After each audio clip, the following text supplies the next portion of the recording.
आप सभी को जय श्री कृष्णा, राधे राधे। तो आज सुनाते हैं लड्डू गोपाल की लीला की, उनके चमत्कार की एक सत्य लीला कथा। ये जो सत्य लीला कथा है ये बहुत ही गरीब थी। गीता नाम की एक मैया थी जो कि बहुत लड्डू गोपाल की सेवा करती थी। उनके साथ लड्डू गोपाल ने कैसे चमत्कार किया, कैसे लीला किया, वो आप इस लीला कथा में आप सुनेंगी।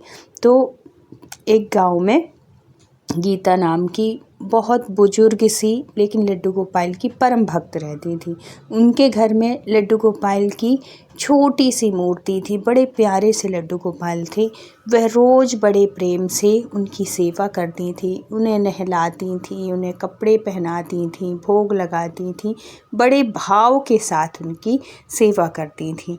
लेकिन वह बहुत गरीब थी, इसलिए कई बार घर में खाने के लिए भी कुछ नहीं होता था तो वो बहुत दुखी हो जाती थी। वो अपनी वजह से नहीं कि मैं क्या खाऊं, कि मैं कैसे वो करूं, इस वजह से नहीं, उनको इस वजह से दुख होता था कि आज मैं अपने लाला को कुछ भोग नहीं पवा पाई, कुछ खिला नहीं पाई। इस वजह से वो बहुत दुखी होती थी। एक दिन उसने बहुत मेहनत करके थोड़ा सा आटा और गुड़ जुटाया, मतलब भिक्षा मांग के या कैसे भी करके उन्होंने गुड़ और आटा की व्यवस्था की। सोचा कि आज वह अपने गोपाल जी को मीठी रोटी का भोग लगाएंगी। अब वो जो मैया थी वो रोटी बनाई, प्लेट में रखी और बोली, गोपाल जी आज मेरे पास बस इतनी ही व्यवस्था है, आप इसे प्रेम से खा लेना। ऐसे वो कह के बड़े प्रेम से, बड़े भाव के साथ वहाँ से चली गई भोग लगा के और कुछ काम करने के लिए। जब उन्होंने कुछ देर के बाद जैसे वो पानी लेने के लिए चली गई घर से बाहर, जब वो वापस आती हैं देखती हैं कि जब देखा कि चलो अब वो प्लेट उठा ले, अब वो खुद भी देख लें, खुद भी खा लें उस भोग को, प्रसादी को। जब वो देखती हैं तो उसमें से कुछ जो रोटी के अंश थे, मतलब रोटी के जो टुकड़े थे वो कम थे। तो उनको लगा होगा कि चूहा खा लिया होगा या बिल्ली खा गई होगी। ये सोच के वो मन में ये सोच ली कि चूहा बिल्ली खा ली होगी। लेकिन अचानक उनका ध्यान लड्डू गोपाल के मुंह के पास जाता है। मुंह के पास उनके जो गुड़ था, गुड़ के कुछ अंश, कुछ कण से उनके मुंह के पास लगे हुए थे।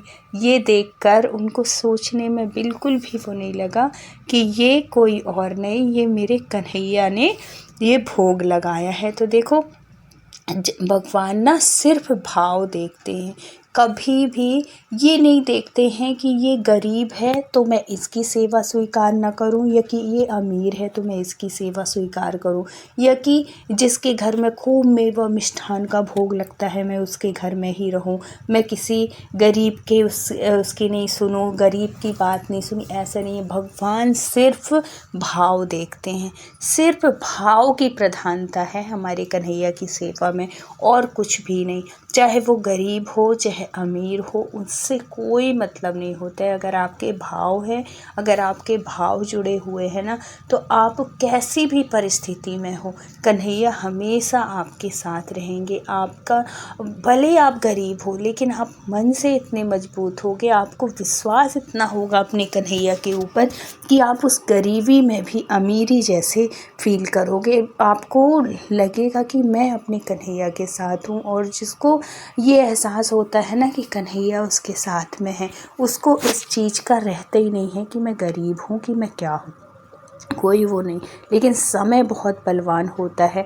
कभी भी कन्हैया के भक्त, हमारे कृष्ण के भक्त कभी गरीब नहीं रहते हैं। वो एक ना एक दिन ऐसी परिस्थिति आती है कि वो उनको ऐसे बिल्कुल शोहरत में पहुंचा देते हैं। कहते हैं ना, फर्श से अर्श में, ऐसे ही पहुंचाते हैं। ऐसे ही हुआ, ऐसे ही कृपा हुई इन मैया के ऊपर। जब ये बात गांव के लोगों को पता चली कि जैसे कुछ बातें होती हैं ना जो सब में, अगर एक के पास ये बात पहुंची तो दो के पास, 2 से 4, 4 से 6, ऐसे ही ये बात जो थी वो गांव में फैल गई कि जो मैया के लड्डू गोपाल हैं वो भोग पाते हैं, मतलब प्रसाद मैया भोग लगाती हैं तो वो खुद ग्रहण करते हैं, खुद खा लेते हैं। ये बात जब पता चली तो लोग आना शुरू कर दिए, और जब लोग आने लगे, कुछ ऐसी मन्नत लेके आने लगे, कुछ ऐसे भाव से आने लगे, उनकी सारी इच्छाएं पूरी होने लगी।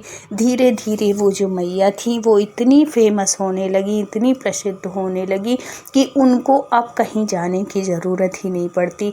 अब उनके पास इतनी व्यवस्था हो जाती, इतना मेवा मिष्ठान सब, मतलब किसी चीज़ की कोई कमी नहीं। जो मैया घास फूस की कुटिया में रहती थी, अब इतना अच्छा भगवान, और ये कौन करता है, ये कोई और नहीं करता, ये इतने दिनों से रह रही थी, कोई नहीं किया।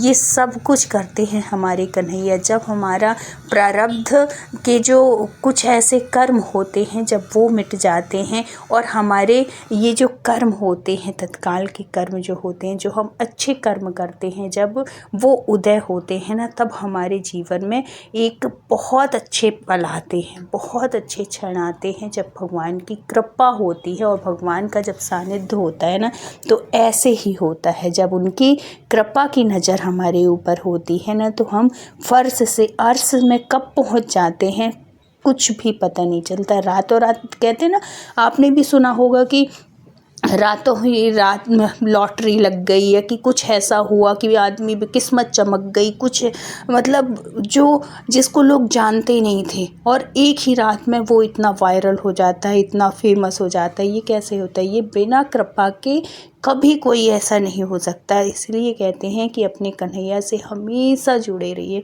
फिर वो जो मैया थी इतनी फेमस होने लगी, उनके जो कन्हैया थे इतने फेमस होने लगे। और ये भाव की प्रधानता होती है। भगवान हर जगह हैं, भगवान कण कण में भगवान है, लेकिन कब? जब आप उस भाव से मानो तब। वहाँ पे लोग इतने भाव से आने लगे, इतनी अपनी इच्छाएं लेके आने लगे, उनकी मनोकामनाएं पूर्ण होने लगी। वो मैया देखते ही देखते इतनी प्रसिद्ध हो गई, इतनी फेमस हो गई मैया और उनके लड्डू गोपाल, कि अब गांव क्या, अब दूसरे गांव से भी लोग आने लगे। अब उनके घर में इतना चढ़ावा आने लगा, इतना सब कुछ वो होने लगा कि उनको, मतलब एक वो जो एक ऐसी थी कि ये समझो कि नौकरानी जैसी ज़िंदगी, कुछ भी नहीं था उनके पास, और आज उनका जीवन महारानी जैसे रहने लगा। उनके नौकर चाकर लगने लगे, उनके चारों तरफ सेवा कर्मी ऐसे वो हो गए कि हर तरीके से मैया को किसी तरीके का कोई कष्ट ना हो। वो मैया बिल्कुल ऐसे लगने लगा कि जैसे हाथों हाथ जैसे लोग लेते हैं ना, वैसे किसी तरीके से कोई कमी नहीं, ना खाने की चिंता, ना पीने की, ऐसो आराम से इतनी बढ़िया व्यवस्था, इतनी सुंदर व्यवस्था कन्हैया की कृपा से हो गई। तो ये होती है कृपा, ये होती है प्रभु की नज़र। और ये नज़र कब होती है? जब हम भी उनके प्रति इतना भाव रखते हैं, जब हमारे कन्हैया के ऊपर, जब हम इतने विश्वास के साथ करते हैं ना, दिखावे के साथ नहीं। उनको ना कभी भी मूर्ति मान के उनकी सेवा मत करो, ये सोच के नहीं कि अरे ये तो मूर्ति है इनको, या कि ये सोच के भी नहीं कि ये हमारे घर में है तो चलो हमें तो स्नान कराना ही है, हमें तो वस्त्र पहनाना, इस भाव से नहीं। आप उनके साथ कोई रिश्ता से जुड़ो, आप उनको एक छोटा बच्चे के रूप में उनको सेवा करो, एक छोटे से बाल गोपाल के रूप में वैसे ही भाव से करो जैसे हम एक बच्चे की सेवा करते हैं। हमें उस चीज़ का मतलब, अगर हम कुछ भी अगर खाने में तीखा है तो हमारे अंदर से ये आए कि अरे मेरा कन्हैया कैसे खाएगा, इसमें तो मिर्च ज़्यादा है, ये भाव आने चाहिए। अगर कुछ ऐसा है, हमें तुरंत ये फील होना चाहिए कि अरे मैं ये कन्हैया को कैसे करूं, ये कन्हैया के लिए सही नहीं है। मतलब ये जब हमारे अंदर ऐसे भाव आने लगते हैं ना, तभी समझो कि भगवान भी हमारे हाथ को पकड़ रहे हैं, भगवान की भी हमारे ऊपर नज़र हो रही। अगर आपके अंदर प्रभु के प्रति कोई भाव नहीं है, आपके के अंदर कन्हैया की सेवा में कोई भाव ही नहीं जगते हैं, कभी उनकी याद में आपके कभी एक आंसू भी नहीं निकलते हैं, तो मतलब कि आप सिर्फ मूर्ति पूजा कर रहे हैं, आप भाव से उनसे नहीं जुड़े हैं। जब तक आप भाव से नहीं जुड़ेंगे तब तक आपके ऊपर कोई कृपा नहीं होगी। और भाव से जुड़ने के लिए आपको कोई ना कोई उनसे रिश्ता बनाना पड़ेगा। आप कोई भी रिश्ता बना लो, चाहे आप उनको एक भाई मान लो, चाहे आप उनको गुरु मान लो, चाहे आप उनको पुत्र मान लो, चाहे दोस्त मान लो, कुछ भी मान लो, लेकिन मानो ज़रूर, कोई ना कोई रिश्ता बनाओ। फिर देखना कैसे कमाल करते हैं, वो कितनी कृपा करते हैं, इतने दयालु हैं ना कि उनकी करुणा का तो वर्णन नहीं कर सकते। हर क्षण आपके साथ रहते हैं, आपको महसूस होता है कब, जब आप उनसे एक रिश्ते में जुड़ते हो। हर पल उनकी कृपा का हमें कृपा की अनुभूति होती है। एक एक पल में कुछ भी ऐसा होता है ना, तो हमें लगता है ये उनकी वजह से हुआ है, ये मेरे कन्हैया की वजह से ही हुआ है, नहीं तो ये तो हो ही नहीं सकता। तो जब हमारे मन में ये भाव आने लगते ना, कोई भी हमारे घर में कोई भी कार्य बने, कुछ भी हो, हमारे बच्चे बहुत अच्छे ऐसे कुछ अच्छा करने के लिए कर रहे हैं, या कि हमारे हस्बैंड का बहुत अच्छा प्रमोशन हुआ, या कि अपने बिजनेस में उन्नति हुई, या कि घर में कुछ भी कार्य हो, अगर आप भगवान को आगे करके करते हो ना कि प्रभु ये सब कुछ आपकी वजह से हो रहा है, तो सच में कन्हैया बहुत कृपा करते हैं। और ये भाव आना चाहिए हर लड्डू गोपाल भक्त के अंदर, ये भाव होना चाहिए। आप उनको एक घर का जो सदस्य होता है ना, वो सदस्य मान के आप करो, एक मेन सदस्य जिसके कि हम बिना उनकी आज्ञा के हम कुछ नहीं करते। और ये अपने घर में सबको ये होना चाहिए कि अगर आपके घर में लड्डू गोपाल विराजित है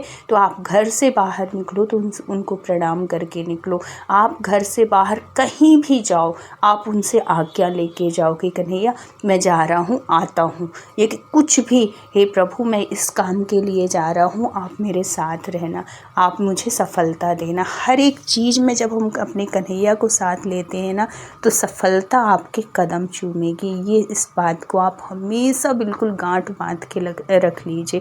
ये होता है 100%। कब होगा?